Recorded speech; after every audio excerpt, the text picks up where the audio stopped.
Hello and welcome, I'm Thomas Porteous and you're watching the World Report on NewsX World. Let's take a look at some of the top headlines of the hour. France expresses solidarity with Denmark following US President Donald Trump's fresh threats to take over Greenland for its security needs.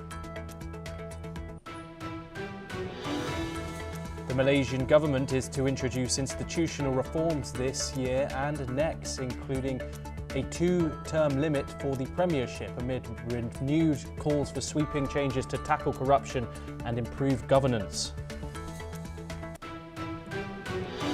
The opening of France's Louvre Museum in Paris was delayed again as staff were meeting to decide whether to resume a strike started in December over pay and working conditions. Japan's Prime Minister Sanai Takaichi avoids criticizing US actions in Venezuela but emphasizes the importance of the swift restoration of democracy and stabilization of the situation.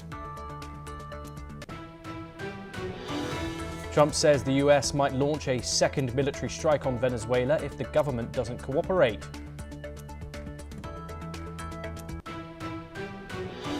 The UN Security Council will meet after the United States attacked Venezuela and removed President Nicolas Maduro, a move the UN Secretary General warned could set a dangerous precedent.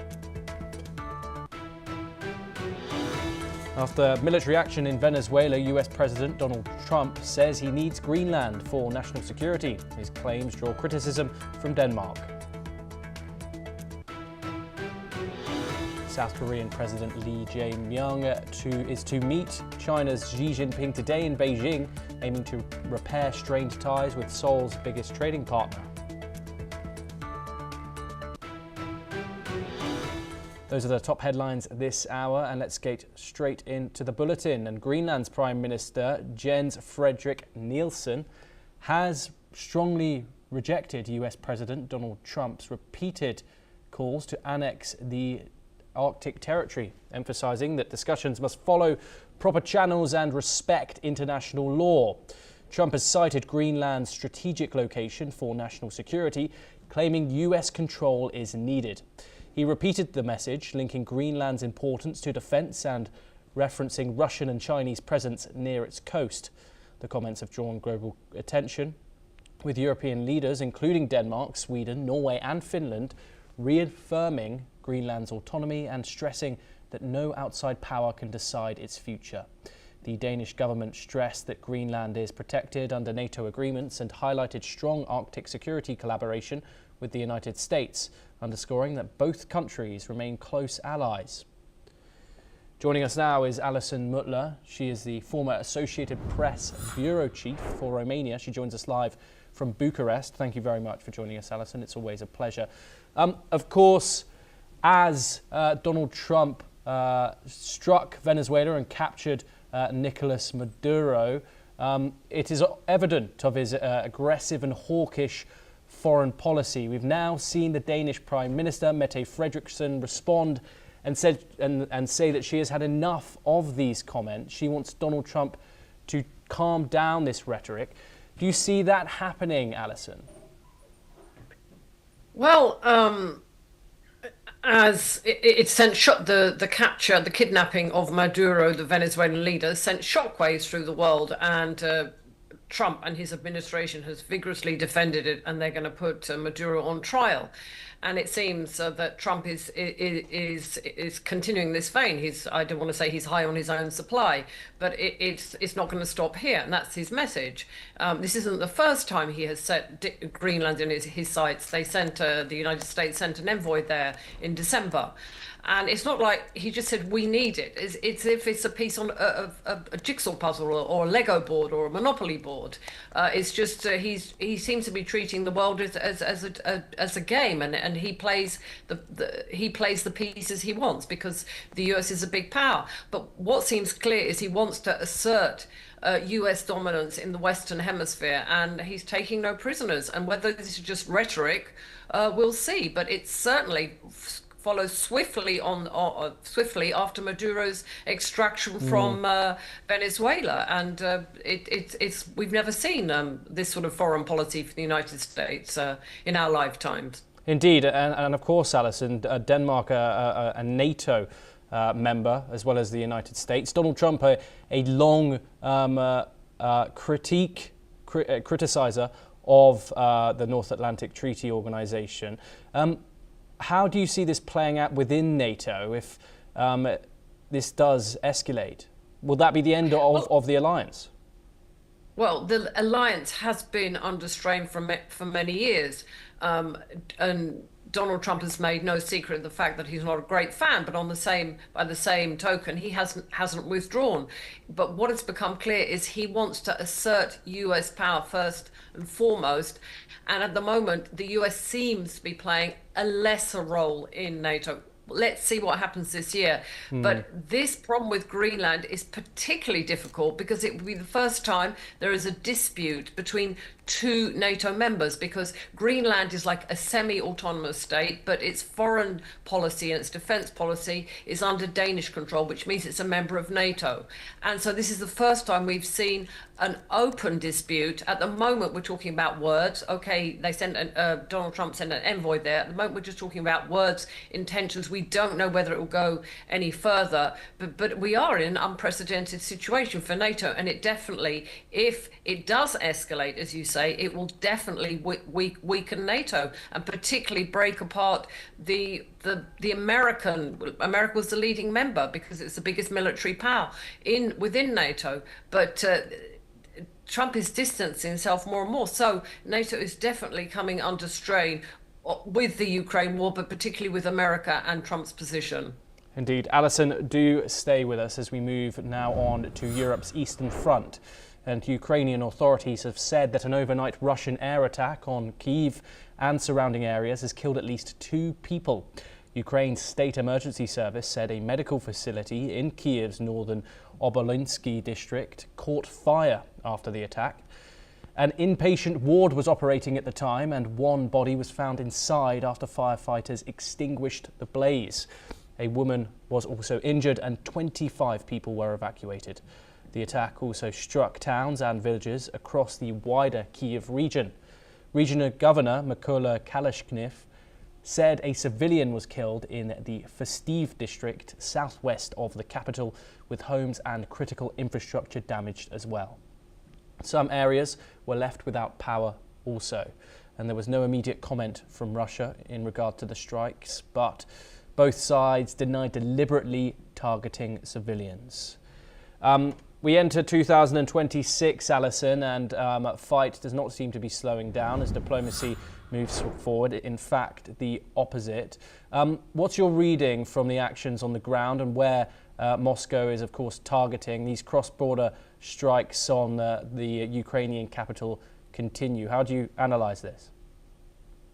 Well, we have an important meeting in Kiev today of supporters of Ukraine, Western supporters of Ukraine, followed tomorrow by an important summit in Paris led by French President Emmanuel Macron. Moscow doesn't like these meetings. Moscow wants to get rid of Europe. Moscow wants to downplay Europe. It doesn't like Europe. It doesn't like Europe's support of Ukraine. So these strikes are a sign of bravado, a sign of Russian defiance, that you may meet and you may talk, he's saying to European leaders, but we will continuing our attacks, our bombardments of Ukraine. It's a deliberate message that Russia is not going to back down, not going to back off, and it will continue its assault, and it will make life a misery for Ukrainians. And these attacks are, I think, timed to coincide with the diplomatic efforts to bring a peace settlement. And Alison, another development we've had today, we've had a Donald Trump statement that said he doesn't believe that Vladimir Putin's residence was targeted by those Ukrainian drones just following that meeting with Zelensky in Mar-a-Lago. Where do you think Donald Trump stands now in terms of diplomacy and loyalty to each leader? Well, I think Donald Trump has had to look at, he's very occupied with what's happening with Venezuela and now Greenland, but he's had to look at US military intelligence. I mean, even Russia, it came out with these claims immediately after a meeting with, I think, between Trump and Zelensky, and it seemed to be sort of like a false flag operation to detract attention. And then there was some mixed messaging from Russia, and one of Trump's envoys himself said, I'd like to see what US military intelligence has to say. And now Donald Trump himself, he has to look at his own intelligence, not just believe everything that comes out of Putin's mouth. So he's obviously had a chance to observe, to have a look at what the US intelligence says. And this seems to have just been another sort of fantasy or lie or just a distraction operation from the Kremlin. And I think he's conceded that without actually accusing Putin of lying. He's basically saying there's no evidence. So this is a climb down, but he's not going to be attacking Vladimir Putin. Alison Mutler, as always, it's a pleasure to talk to you. Thank you very much for taking the time. We now move on over to West Asia, and Iran has accused Israel of attempting to destabilise its national unity after Prime Minister Benjamin Netanyahu expressed support for recent protests in the Islamic Republic of Iran. At least 16 people have died during a week of unrest as clashes between demonstrators and security forces intensify. Foreign Ministry spokesman Esmail Baquay warned that Israeli and US leaders were inciting violence, calling for vigilance against efforts to sow division. Netanyahu, in response, said Israel identifies with the Iranian people's struggle for freedom, liberty and justice, suggesting Iranians may be taking control of their own fate. Meanwhile, Iran's judiciary has promised no leniency for rioters, while affirming citizens' rights to peaceful demonstration.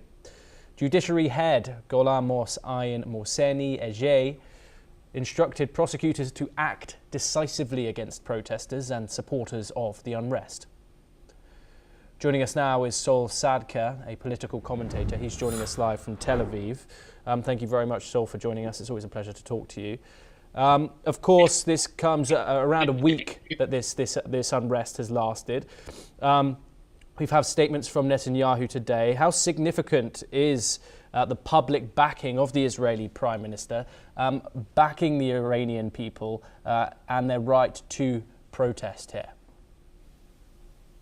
The backing of the Israeli Prime Minister is probably relatively irrelevant, if not counterproductive, I would say, for the support of the protest. Because while, in any case, whatever happens in Iran, the regime will blame the Israelis for what's happening, even though when you look at what's happening there, it's entirely their fault. It's not Israel's fault that Iran doesn't have water, doesn't have electricity, doesn't have oil, doesn't have food for its people. It's the fault of the Iranian regime. But nevertheless, they're always going to blame the Israeli regime, the Israeli politicians, such as Netanyahu, for what's happening in their country. It's probably, in my view, unhelpful for Netanyahu to put out statements like this, because it actually reinforces the views of hardliners in Iran that the Israelis really are out to get them. Now, of course, Israel really is out to get the IRGC. Israel would very much like the IRGC to go away and for Iran to be free for reasons of freedom, but also for their own personal national interests. And of course, Iran has said that its citizens do have the right to protests. However, they do simultaneously say that there'll be no leniency for what they have called rioters, and 16 people have now died. What does that contradiction tell us? Well, that's obviously they don't want their people protesting. When they say they want the people to have a outlet for their anger, that's really just lip service to freedom. Of course, it's one of the most unfree places in the world. They have been persecuting their own people for 47 years. They have driven most of the youth away from their own religion. They've crashed their birth rates. No one there really has any optimism. Hopefully that will change. Sol, of course, these protests are about the economic hardship that the people of Iran are facing, along with a severe water crisis in the capital in particular. How do you see this developing along with those statements from Donald Trump where he has threatened further possible action against the Ayatollah's regime? Well, what the Ayatollah is probably thinking right now, as many media reports from across the world are coming out and revealing, is that the Ayatollah has a bad pact, and he is ready to flee to Moscow to join his friend Assad and a number of other dictators who will no doubt end up there eventually.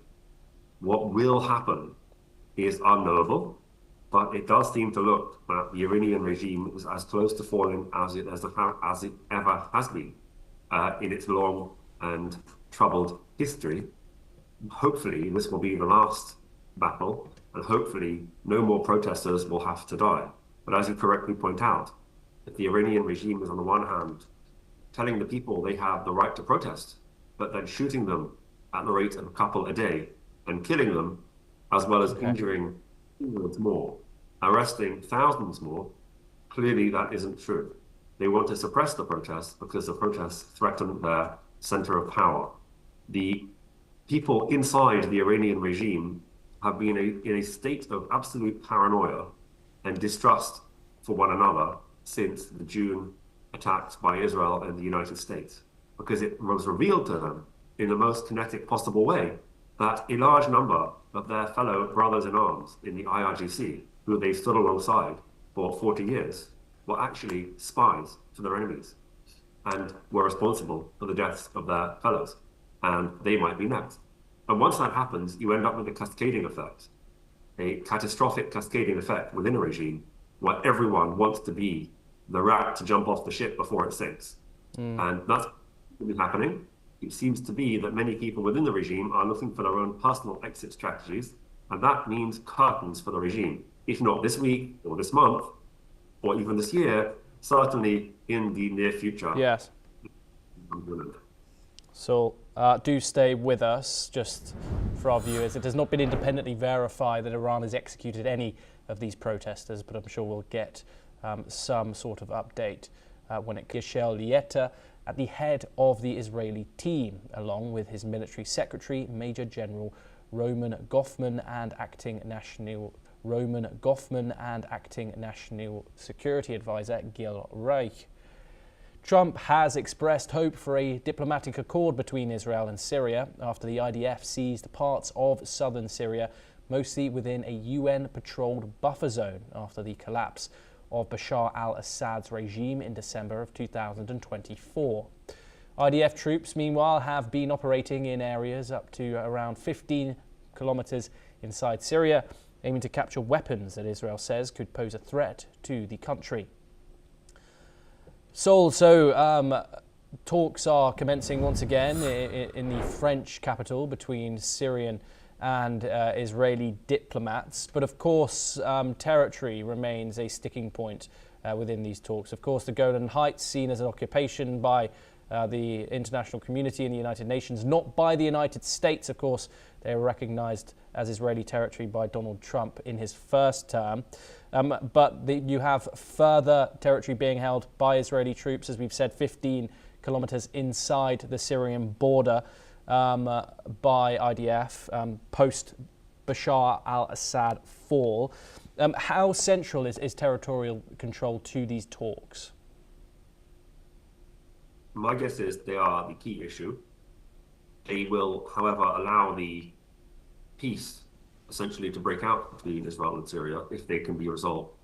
There's no prospect at all because of a 1980s law by the Israeli parliament that doesn't allow any secession of a Golan territory. And since that has been recognized by the United States as sovereign Israeli territory and other nations as well, there's really no prospect of Israel compromising on that territory in the foreseeable future, if ever, seeing as it has the overwhelming military hand. There's really nothing that can motivate Israel to make any concession on that topic. However, there is a further portion of land that was predominantly, as you mentioned, part of a UN buffer zone that stood for 50 years between Israel and Syria that can now be divided up. If there really will be some kind of peace between Israel and Syria, there is no need for a buffer zone, and that can be divided perhaps 50-50, and that's what I would expect to happen. The benefit for Syria, with a GDP of under 20 billion and continual civil strife, and it has lost approximately 1/3 of its population over the past 15 years due to war, The benefit for Syria of peace with Israel is vast. They could essentially ramp up their economy in a very serious way if they had peace. There have been Jewish groups who have been visiting Syria over the past couple of months. Hopefully, this will be a sign for the future. The benefit for Israel of peace with Syria would be nice to have, but it wouldn't really make any difference to Israel economically because Israel's economy is 30 or 40 times bigger than Syria's. So time will tell if the Syrians are willing or able, because Jolani, after all, the leader, Ashara, as he calls himself now, took the moniker Jolani, which is in honor of the Golan Heights, where apparently his family came from. And his mission, baked into his original name, is to reconquer the Golan Heights. Whether he is willing to be the guy who will sign away in perpetuity the Golan Heights to Israel and finally end that conflict to Israel's benefit is unknowable. But if it does happen, that will be very big. And that will certainly, even if the Jolani regime turns out to be as fragile as some people suggest, that will certainly get baked into the history books on Israel's ledger. Saul Sadka, thank you very much for joining us and taking the time. It's a pleasure to talk to you here on NewsX World. We have some breaking news coming in now and moving over to the Indian capital. And the Supreme Court has refused permission to cut 473 trees in the ecologically sensible Aravalli Hill region. The hearing came after a petition from the Delhi Development Authority which sought clearance for the tree felling. The court stressed that no action should be taken in haste. Chief Justice Surya Kant said tree cutting cannot begin until full compliance with earlier orders is ensured. The bench also asked for a detailed report on nearly 100,016 trees mentioned in previous proceedings. While acknowledging the need to widen roads near the Army Hospital, the court made it clear that tree cutting must be reduced to zero during the project. The next hearing is scheduled for January the 19th, with the Solicitor General assuring full compliance with the court's directions.